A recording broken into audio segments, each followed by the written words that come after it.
Hi everyone, in front of me I've got CUBOT Tablet Top 10 and let me share with you how to clear credentials on this device.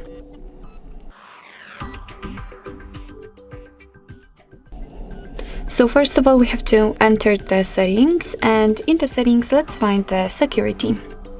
Now let's scroll down to find encryption and credentials, and here at the very bottom we've got the clear credentials option, so simply tap on it and confirm it. If you've got any kind of screen lock set, you will have to enter it in order to confirm, and as you can see the credential storage has been raised successfully. So actually that's all. This is how to remove credentials in your CUBOT Tablet Top 10. Thank you so much for watching. I hope that this video was helpful, and if it was, please hit the subscribe button and leave the thumbs up.